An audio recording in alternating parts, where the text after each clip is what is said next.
Bueno, continuando con nuestra colección de El mundo es matemático, es una colección de National Geographic. Vamos a continuar con nuestro libro de Los números primos, un largo camino al infinito. Y vamos a iniciar el capítulo 6, que se llama Las dos caras de una moneda. El alemán Bernhard Riemann, 1826-1866, y el indio Srinivasa Ramanujan, 1887-1920, representan el paradigma del rigor matemático, el primero, y de la imaginación en estado puro, el segundo. Ambos se enfrentaron a los números primos y cosecharon éxitos y fracasos. En cualquier caso, su vida y su trabajo son un exponente extraordinario del pensamiento matemático. Bernhard Riemann. Riemann es el batería que consigue establecer un ritmo con el que todo el público, los números primos, se pone a batir palmas al unísono. Lo que sucede es que se trata de un ritmo muy complicado. La divulgación científica, especialmente la de matemáticas, resulta difícil cuando nos adentramos en según qué territorios. El divulgador viene a ser algo así como un guía de montaña. Cuando se trata de senderismo, solo hay que ocuparse de no perder la orientación. Pero cuando se empiezan a subir montañas, la cosa cambia. Hay excursiones que requieren de cierto esfuerzo, por lo que hay que ir con paso tranquilo, para que la ascensión no resulte excesivamente fatigosa, aunque llega un punto en el que los excursionistas necesitan cierta preparación y medios técnicos adecuados. No es lo mismo ascender a un pico de 2.000 metros que a uno de 4.000. Con Riemann empezamos los 4.000. Georg Friedrich Bernhard Riemann nació en Breselz, en el reino de Hannover. Quizá debido a su extrema timidez y a su temor casi patológico a hablar en público, no siguió las directrices que le había marcado su padre, pastor luterano, para encaminarlo a la predicación. Friedrich Constantin Chamalfus, director del instituto en el que estudiaba el joven Riemann, le permitió llevarse a su casa un libro de su biblioteca particular, La teoría de números de Legendre, un tratado de matemáticas de gran complejidad. Riemann lo leyó de cabo a rabo en apenas una semana y se lo devolvió diciéndole que le había parecido muy interesante. No se trataba de un farol. De ese compendio, Riemann extraería años más tarde los elementos necesarios para elaborar su teoría sobre los números primos, dando lugar a una de las conjeturas más famosas de la historia de las matemáticas. A los 19 años, Riemann asistió en la Universidad de Gotinga a las conferencias matemáticas de Moritz Stern. Fue entonces cuando tuvo su primer contacto con los trabajos de Gauss. Un año más tarde, se matriculó en matemáticas en la Universidad de Berlín, donde tuvo como profesores a Peter Gustav Lejeune, Dirichlet, Carl Jacobi, Jacob Steiner y Ferdinand Eisenstein. Gracias a la intensa relación que mantuvo con este último, nació una de las teorías matemáticas más importantes del siglo XX, la teoría de funciones de variable compleja, herramienta fundamental que le permitiría establecer su hipótesis en relación con los números primos. La función Z. Como hemos visto en el capítulo 3, Euler había definido una función basada en la serie armónica y cuya expresión es: la función x es igual a 1 sobre 1 elevado a la x, más un medio, el 2 elevado a la x, más un tercio, el 3 elevado a la x, más un cuarto, el 4 elevado a la x, más, etcétera, 1 sobre n, donde n elevado a la x, más puntos suspensivos es igual a la sumatoria de 1 sobre n elevado a la x. El matemático suizo ya había comprobado que la suma era infinita si x tomaba valores iguales o inferiores a 1. Llegó a calcular un par de valores para x igual a 2 y x igual a 4. O sea que la función para 2 es igual a pi al cuadrado sobre 6 y la función z de 4 es igual a pi al cuadrado sobre 90. Vimos también que el mismo Euler estableció una relación entre esta función y los números primos, el llamado producto de Euler, relación que luego le sirvió tanto a él como a otros matemáticos para demostrar la infinitud de los números primos, que ya en su momento había demostrado Euclides mediante técnicas elementales. Por otro lado, Gauss había conjeturado, pero no demostrado, que para valores grandes de x, o sea, pi de x es igual a x sobre logaritmo natural de x. Recordemos que pi de x es el número de primos menores que x. Riemann se propuso estudiar la conjetura de Gauss valiéndose de la función z de Euler y pensó que el camino más fructífero sería ampliar dicha función al dominio de los números complejos. Para ello ideó un sistema llamado prolongación analítica. En rigor, esta extensión analítica es a la que debemos referirnos cuando hablamos de la función z de Riemann. La función z de x es igual a la sumatoria de 1 sobre n, donde n está elevado a la x, que es igual a la pi de 1, bueno, la pi grande, 1 sobre 1 menos p, que la p está elevada a la menos x. La segunda parte de la igualdad, un producto infinito extendido a todos los números primos, p, hace referencia al producto de Euler y relaciona la función z con los números primos. Recordemos que este producto se obtenía como consecuencia directa del teorema fundamental de la aritmética de Euclides. Ya hemos visto que Gauss introdujo las funciones de variable compleja diseñando un espacio tridimensional en el que podían ser representadas.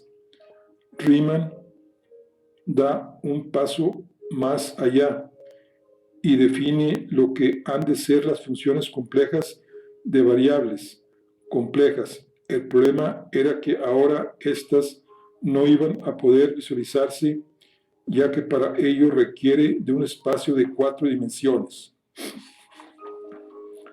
Utilizando sofisticadas técnicas similares a las que apuntamos en el capítulo anterior, Riemann obtuvo una imagen tridimensional de los ceros de la función z, un paisaje en el que aparecen valles y montañas distribuidos con cierta regularidad.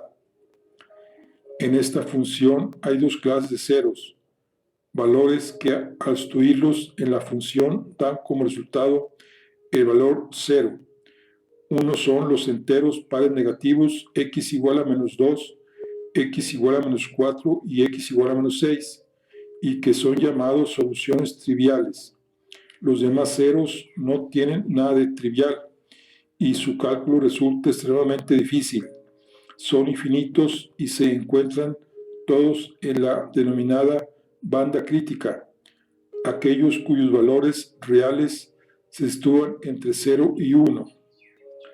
Una franja del paisaje que está íntimamente relacionada con los números primos.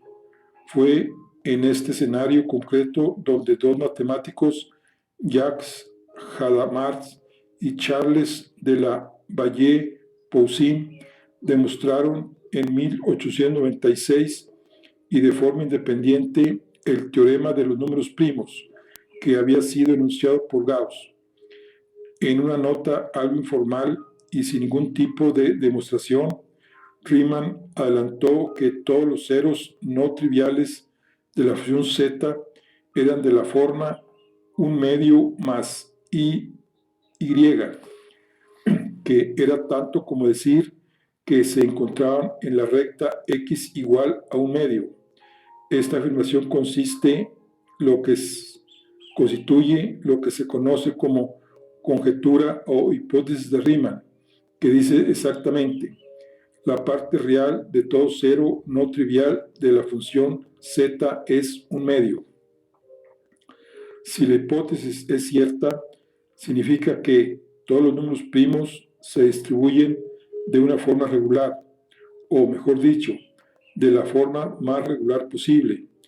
Esto último puede interpretarse mediante una fiel analogía de la siguiente forma. Imaginemos una función que represente el análisis de un sonido, una serie de curvas sinusoidales que reflejan un concierto de violín.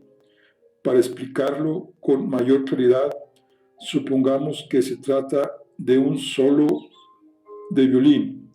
Junto a una serie de crestas y valles bien definidos, pueden aparecer otras figuras no tan bien definidas y que en cierta forma rompan la armonía de la gráfica.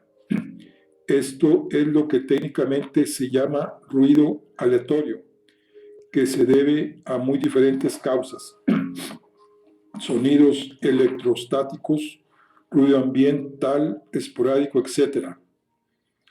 Pero, pues bien, la hipótesis de Riemann viene a afirmar que las posibles irregularidades que aparecen en la distribución de los números primos proceden de ruido aleatorio, lo cual significaría que los números primos siguen una pauta en su distribución y que ésta no es debida al puro azar. En ese sentido, ya hemos dicho que Riemann había conseguido imponer un ritmo a la alocada banda. En 1914, los matemáticos británicos Godfrey Harold Hardy, 1837-1947, y John Edensor Lidwood, 1885-1977, demostraron que existían infinitos ceros sobre la recta, lo que no demuestra la hipótesis de Riemann, pero en todo caso acrecienta la opinión muy generalizada entre la comunidad matemática de que dicha hipótesis es cierta.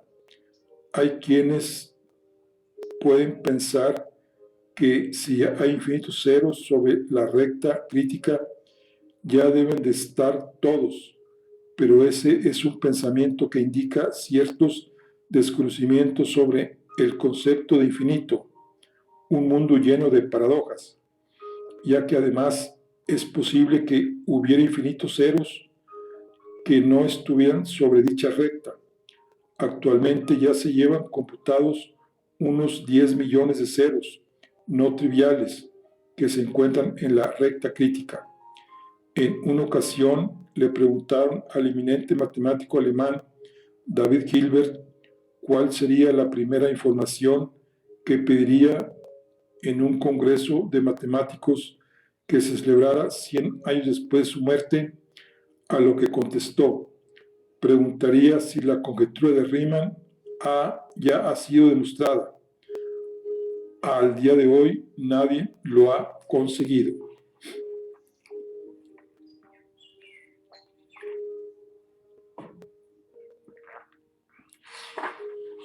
Aquí vamos a ver, ahí dice que la tesis doctoral de Bernard Riemann.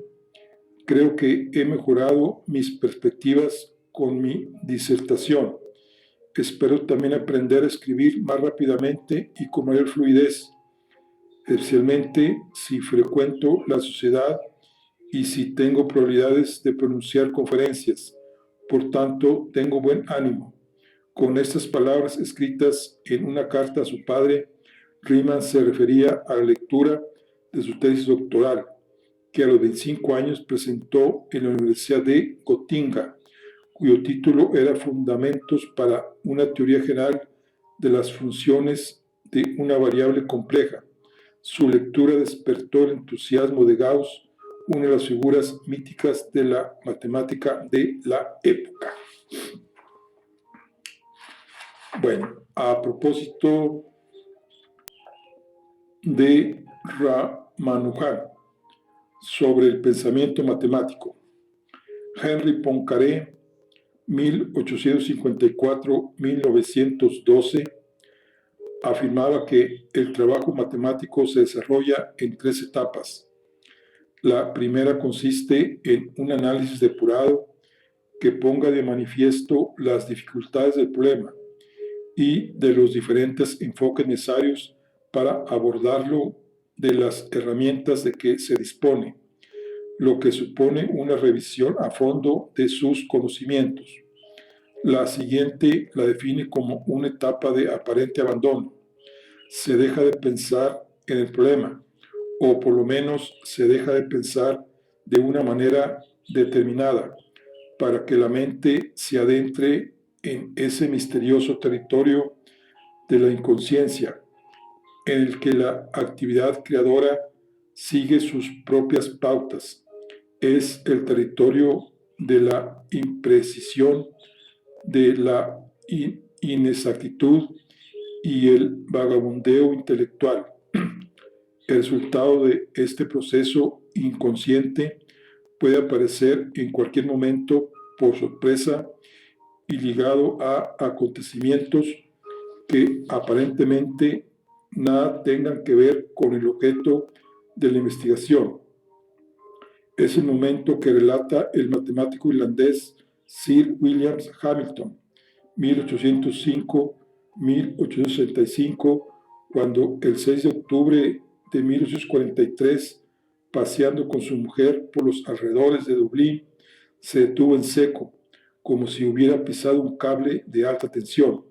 Según sus propias palabras, ahí cerré el circuito galvánico de mi pensamiento, y las chispas que cayeron fueron las ecuaciones fundamentales entre I y Q.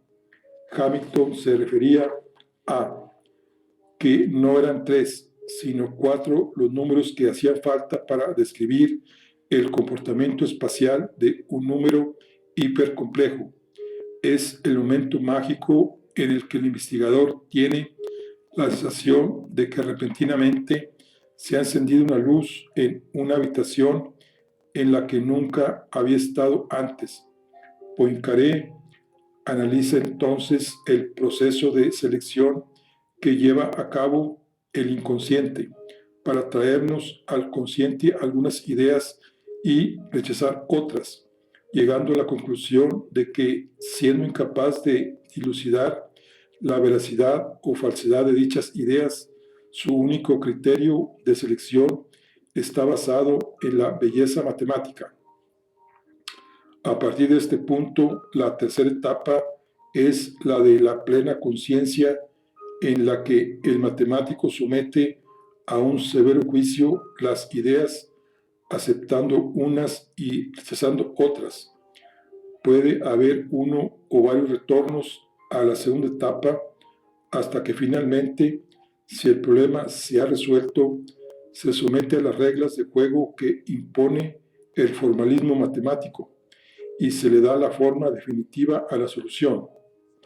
Todas las etapas son importantes para el cumplimiento de un descubrimiento matemático, pero para muchos la segunda es la más fascinante, porque es la del vuelo libre, de la mente que no se encuentra sujeta a los rigores del pensamiento consciente. Jacques Hadamard dedicó una de sus obras, Psicología de la Invención en el campo matemático, 1945, a estudiar el papel que desempeña el inconsciente en la actividad creativa, centrándose especialmente en la mente matemática. En dicha obra describe la creación matemática como un proceso que se inicia con una elección deliberada de los aspectos más importantes del problema, obteniendo en la mayoría de los casos resultados en absoluto concluyentes. Hadamard creía que este periodo debía ir seguido de un descanso, un alejamiento del problema, tras el cual aparecían inesperadamente momentos de inspiración, de iluminación, resultado de procesos no advertidos conscientemente por el investigador. Por último, llegaba el estadio que llamaba de precisión, en el que el formalismo hacía acto de presencia y en el que los resultados eran ordenados de forma secuencial. Consideraba que la intervención del inconsciente a lo largo de todo el proceso creativo era crucial, especialmente en periodo de descanso. Las conclusiones de Hadamard coinciden con las de Poincaré, solo que este último hace una mayor incidencia en los periodos de descanso. Aquí hay que entender literalmente que en dicho periodo suelen incluirse las etapas del sueño. Hay diversos testimonios en la historia de la ciencia y de la creatividad matemática en particular, de que numerosas ideas claves en los procesos de investigación tuvieron lugar durante el sueño. Es curioso que la mayoría de las veces no se hace referencia a un sueño concreto en el que el autor esté trabajando en su investigación, sino al hecho de que al despertar encuentra la solución a un problema al que había dedicado un intenso trabajo durante la vigilia previa. El mismo Dirichlet, por poner un ejemplo, decía que dormía con las disquisiciones aritméticas de Gauss debajo de la almohada, porque sabía que durante el sueño tenía lugar un misterioso proceso que él no controlaba, gracias al cual al día siguiente conseguía desentrañar las partes oscuras del texto que durante la vigilia se había visto incapaz de descifrar. Todo esto también forma parte del mundo mágico al que hemos hecho referencia en capítulos anteriores. Hay que insistir una vez más en que no se trata de magia en el sentido coloquial de la palabra. En su sentido tradicional, los rituales o ceremoniales mágicos tienen por objeto que alguien o algo nos revele verdades ocultas. En el sentido que aquí queremos darle, se trata de que un ritual, una creencia o mejor aún, la actividad onírica por sí misma deje a la mente en un estado especial en el que, como decíamos antes, liberada de ciertas sujeciones, puede ejercer otro tipo de pensamiento. Es como si se cambiara el dial de un receptor que en una determinada banda de frecuencia puede oír cosas diferentes, aunque el emisor sea siempre el mismo. Almacenamos la información en el cerebro, pero puede haber muchas maneras diferentes de gestionarla. En este escenario mental que estamos planteando, hubo un matemático que se puede considerar paradigmático. De las 3 etapas creativas que definían Poincaré o Hadamard, se podría afirmar que Ramanujan se movía a sus anchas en la segunda y que tenía serias dificultades en la tercera. Debido a las circunstancias en que se educó, matemáticamente hablando, carecía de los recursos que una formación académica posibilita para el formalismo que toda demostración requiere. Dicho en otras palabras, Ramanujan podía ver resultados, pero tenía serias dificultades para demostrarlos, por lo menos para demostrarlos en el marco de la comunidad matemática. Consideraba el adecuado Ramanujan no sería leyenda si su historia y sus trabajos matemáticos no estuvieran sobradamente documentados. Sin educación ni recursos económicos, acabó siendo uno de los matemáticos más importantes de su época y el mayor de la historia de la India. Bueno, antes de entrar con Ramanujan, vamos a ver lo que es Hilbert. Aquí viene, dice, vamos a ver lo que a Luis de Brandes de Borgia. Dice, puede intentarlo usted. Dice, si decide ampliar sus conocimientos sobre funciones de variable compleja y series, temas sobre los que existe una abundante bibliografía, puede intentar demostrar la hipótesis de Riemann.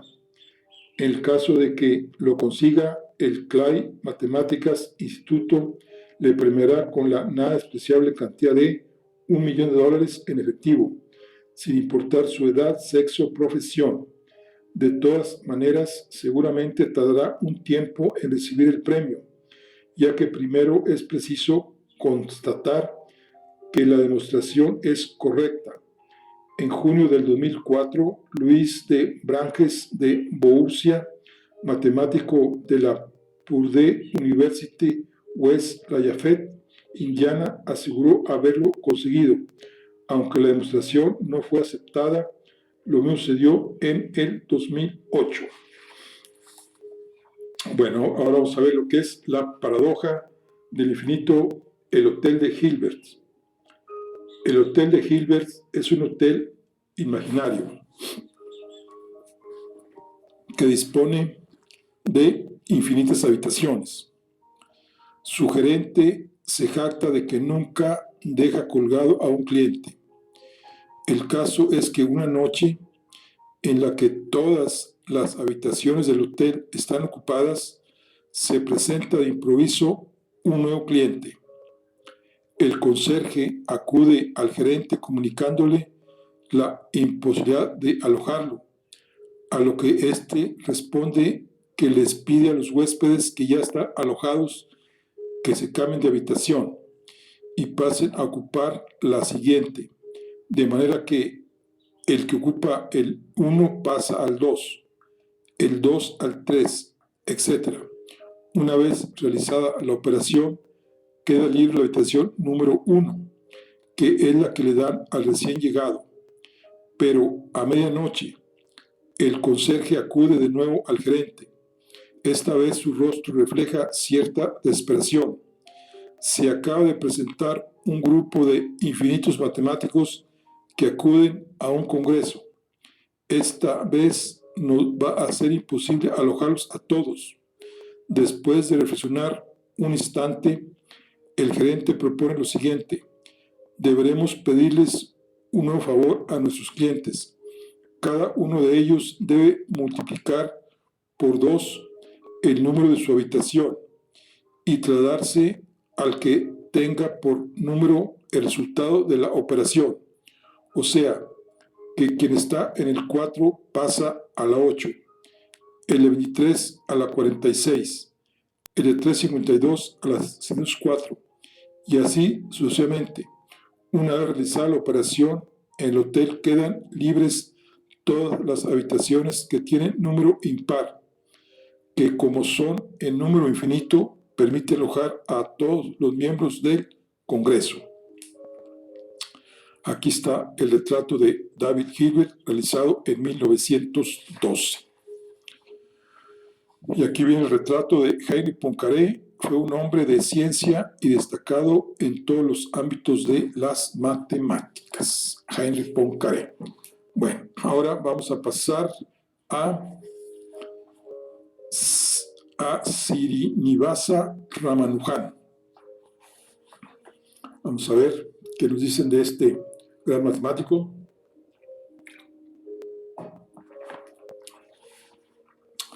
Ramanujan nació el 22 de diciembre de 1887 en Erode, una pequeña población situada a unos 400 kilómetros de Madrás, en el seno de una familia humilde. A los 7 años consiguió una beca que le permitió asistir a clases en un colegio de Kumbhakonam. Sus extraordinarias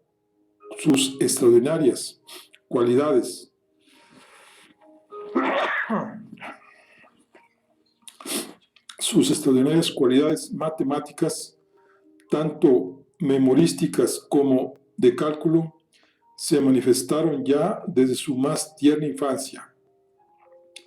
Era capaz de repetir de memoria cientos de decimales del número pi o de la raíz cuadrada de 2.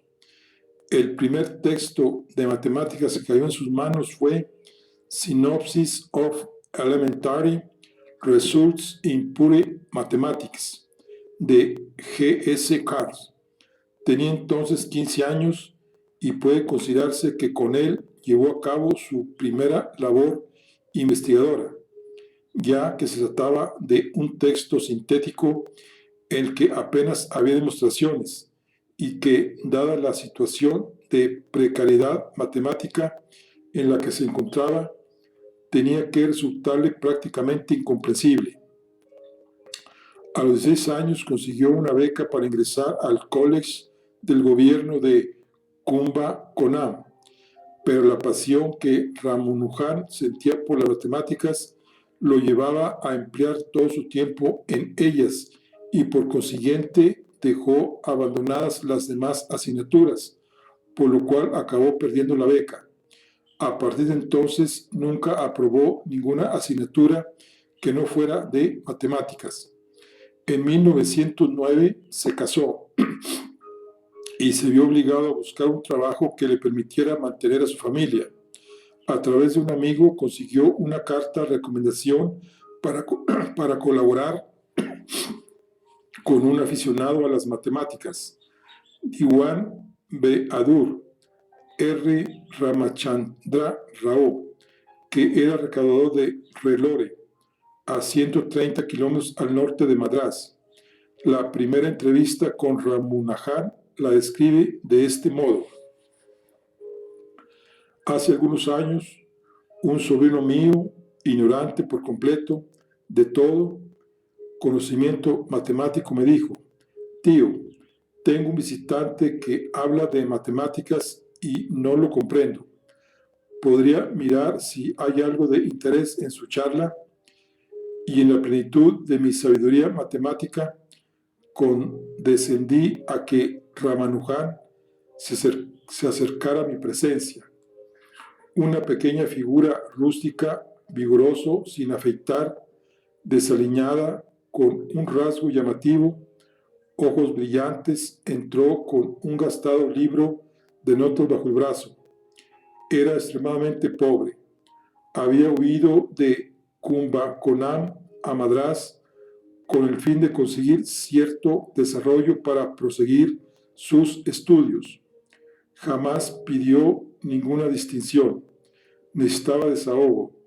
En otras palabras, que le suministrara el mínimo vital sin esfuerzo de su parte y que se le permitiera soñar. Abrió el libro y comenzó a explicar algunos de sus descubrimientos. Al punto vi claramente que era algo fuera de lo corriente, pero mis conocimientos no permitieron juzgar si hablaba con sentido o sin él. Suspendido todo juicio, le pedí que viniera de nuevo y así lo hizo. Apreció debidamente mi ignorancia y me demostró algunos de sus hallazgos más simples. Estos iban más allá de los libros existentes y ya no tuve duda de que era un hombre notable. Después, paso a paso, me inició en las integrales elípticas y en las series hipergeométricas y finalmente su teoría de las series divergentes. No divulgada todavía. Me convenció. Le pregunté qué era lo que deseaba. Dijo que quería una pequeña pensión para vivir y así proseguir sus investigaciones. Ramanujan, que no aceptaba vivir de ningún tipo de caridad, aceptó finalmente un trabajo como contable en la compañía del puerto de Madrás, a pesar de que como persona responsable que era, daba cumplimiento a sus obligaciones en la compañía, su mente y su alma solo albergaban un objetivo: tener los medios suficientes para cubrir sus necesidades y las de su familia y poder dedicarse a las matemáticas. Ramanujan poseía también el don de los números, al que hemos hecho referencia en capítulos anteriores. Hay un par de anécdotas que dan fe de este don. La primera de ellas la relata Mahalanobis, 1893-1972, uno de sus colegas indios en Cambridge que se estaba entreteniendo en resolver problemas de lógica matemática que aparecía en un diario. Después de varios minutos de hacer pruebas, encontró la solución adecuada, que consistía en un par de números. Le propuso entonces a Ramanujan, que en aquel momento se estaba preparando la comida, era vegetariano estricto. Aquí hay un problema para ti. Y se lo leyó. Ramanujan al instante y sin dejar de trajinar con las sartenes, le contestó: apunta la solución, y le dio una fórmula general para obtener infinitos pares de números, todos los cuales eran solución al problema. El primer término era la solución que Mahalanobis había encontrado. La segunda sucedió en el verano de 1917. Ramanujan había ingresado con síntomas de tuberculosis en Putney, un sanatorio de Cambridge. Su amigo y mentor, el matemático británico Hardy, fue una mañana a visitarlo. Recuerdo que fui a verlo cuando yacía enfermo en Putney, relata el mismo Hardy. Yo había viajado en el taxi número 1729 y observé que el número me parecía más bien insípido y esperaba que no le fuera de mal agüero. No, contestó, es un número muy interesante. Es el número más pequeño expresable como suma de dos cubos de dos maneras diferentes. En efecto, 1729 es igual a 1 al cubo más 12 al cubo y es igual a 9 al cubo más 10 al cubo. Le pregunté naturalmente si conocía la respuesta al problema correspondiente para la cuarta potencia, y él replicó, después de un momento de reflexión, que el ejemplo no era obvio y que el primero de tales números debía de ser muy grande. Ramanujan se había dejado tentar por la rama de las matemáticas que Hardy considera más difícil, la teoría de números, y muy pronto cayó en la trampa que desde hacía 2000 años los números primos habían tendido a todos los matemáticos que se habían aventurado por sus oscuros senderos. Ramanujan se había propuesto encontrar la fórmula mágica, aquella mediante la cual se pudiera descubrir todos los números primos. Este empeño le llevaría inevitablemente a enfrentarse con problemas de envergadura como el estudio de las series divergentes. Pero llegó un punto en que su situación económica y social no le permitía seguir avanzando. Los matemáticos de los que estaba rodeado no podían ayudarle. Entre varios amigos redactaron una carta en inglés que hicieron llegar a varios matemáticos europeos en la que Ramanujan manifestaba sus conocimientos y el deseo de poder ampliarlos. La carta decía así: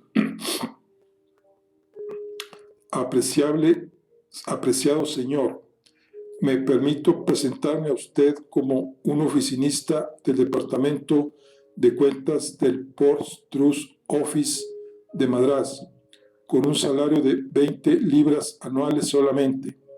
Tengo cerca de 23 años de edad. No he recibido educación universitaria, pero he seguido los cursos de la escuela ordinaria. Una vez dejada la escuela, he empleado el tiempo libre de que disponía trabajando en matemáticas. No he pasado por el proceso regular convencional que se sigue en un curso universitario, pero estoy siguiendo una trayectoria propia.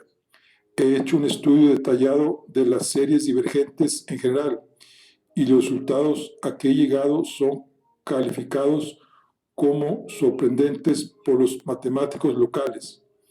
Yo querría pedirles que repasara los trabajos aquí incluidos. Si usted se convence de que hay alguna cosa de valor, me gustaría publicar mis teoremas, ya que soy pobre. No he presentado los cálculos reales ni las expresiones que he adoptado, pero he indicado el proceso que sigo. Debido a mi poca experiencia, tendría en gran estima cualquier consejo que usted me diera. Pido que me excuse por las molestias que ocasiono. Quedo, apreciado señor, a su entera disposición. S. Ramanujan. De todos aquellos matemáticos que recibieron la carta de Ramanujan, solo Hardy supo percatarse del valor de aquellos escritos. Ramanujan le había enviado cerca de 120 teoremas que contenían multitud de fórmulas. Refiriéndose a ellas, Hardy comenta: nunca había visto antes nada, ni siquiera parecido a ellas. Una ojeada es suficiente para comprender que solamente podían ser escritas por un matemático de la más alta categoría. Tenían que ser ciertas porque si no lo hubiesen sido, nadie habría tenido suficiente imaginación para inventarlas. En mayo de 1913, Hardy le consiguió una beca para que se trasladara a Cambridge, pero Ramanujan renunció porque su madre no le autorizó a trasladarse a Inglaterra. Al cabo de poco tiempo le dio permiso. Las razones, según relata Hardy, fueron que una mañana su madre declaró que la noche anterior había visto a su hijo en una gran sala, rodeado de un grupo de europeos, y que la diosa Namagiri le había ordenado que no se interpusiera en el camino de su hijo y que colaborara al objeto de su vida. Por fin, y gracias a los esfuerzos de Hardy, Ramanujan pudo trasladarse a Cambridge con una beca procedente en parte de Madrás y en parte del Trinity College. A partir de ese momento, la tarea del matemático inglés, que sería su maestro, fue tan ardua como difícil. ¿Qué método debía seguirse para enseñarle matemáticas modernas? Las limitaciones de su conocimiento eran tan asombrosas como su profundidad, se lamentaba Hardy. La dificultad crecía dada la enorme variedad de temas que Ramanujan había abordado, en los que se mezclaban resultados nuevos con otros que ya habían sido ilustrados. En gran medida, Ramanujan debía ser reeducado, pero Hardy intentó siempre no romper con excesivo formalismo lo que él llamaba el encanto de su inspiración. Ramanujan vivió 5 años en Cambridge, tiempo durante el cual publicó 21 artículos, 5 de ellos en colaboración con Hardy, quien acabó manifestando: yo aprendí de él mucho más de lo que él aprendió de mí. En la primavera de 1917 aparecieron los primeros síntomas de la tuberculosis que acabaría con la vida de Ramanujan. Aquel mismo verano ingresó en el sanatorio de Cambridge. El resto de su vida lo pasaría más tiempo en la cama que fuera de ella. En otoño de 1918, y coincidiendo con una cierta mejoría de su salud, llegó la tan esperada elección para una Trinity Fellowship, lo que le levantó el ánimo para reemprender de nuevo su trabajo, haciendo de esta una de sus épocas más productivas. A comienzos de 1919 volvió a la India, donde murió al año siguiente. La mayor parte de su obra se encuentra en forma epistolar y también recogida en 3 cuadernos personales, uno de ellos perdido y reencontrado en 1976. La revisión total de su trabajo todavía no ha concluido, ya que a pesar de haber fallecido a los 33 años, legó más de 4.000 teoremas al universo de las matemáticas. Los trabajos de Ramanujan sobre los números primos, concretamente el hallazgo de una fórmula exacta para su obtención, está rodeado de cierto halo de misterio, aunque en cierto modo se puede considerar un fracaso. Hardy comentó al respecto: a pesar de que Ramanujan tuvo numerosos y brillantes éxitos, sus trabajos sobre los números primos y sobre todo los problemas relacionados con esta teoría estaban ciertamente equivocados. Puede decirse que este fue su único gran fracaso, pero todavía no estoy convencido de que de alguna manera su fracaso no fuera más maravilloso que cualquiera de sus triunfos. Ramanujan no conocía la obra de Riemann ni la de Gauss, pero estaba dispuesto a encontrar una fórmula que le proporcionase la lista de los números primos. Decía poseer una para saber con absoluta precisión la cantidad de números primos menores que un número dado cualquiera. Entre los resultados que envió a Hardy no había demostraciones de ninguna de sus afirmaciones. Había en cambio una fórmula que estuvo a punto de dar al traste con las ambiciones de Ramanujan. 1 más 2 más 3 más 4 más el infinito es igual a 1 entre menos 12. Lo absurdo de esta igualdad hacía pensar que el autor no era más que un charlatán, sin apenas conocimiento de lo que podía ser una serie convergente, pero la perspicacia matemática de Hardy intuyó por el resto de los resultados matemáticos que acompañaban al paquete que ahí debía de haber gato encerrado. El error de interpretación se resolvió cuando se dieron cuenta de que había una confusión en el sistema de notación y que lo que Ramanujan había puesto en sus manos era ni más ni menos que uno de los ceros de la función de z de Riemann, concretamente la solución para x igual a -1. El método que Ramanujan decía poseer le proporcionaba una fórmula para obtener el número de primos que había entre 1 y 100 millones, con un asombroso bajo margen de error. Littwood demostró que Ramanujan estaba equivocado. La búsqueda de la fórmula mágica lo llevó, como a tantos otros matemáticos, a adentrarse en parajes sumamente fructíferos y que, como también en otros muchos casos, tenían una relación directa con las series convergentes.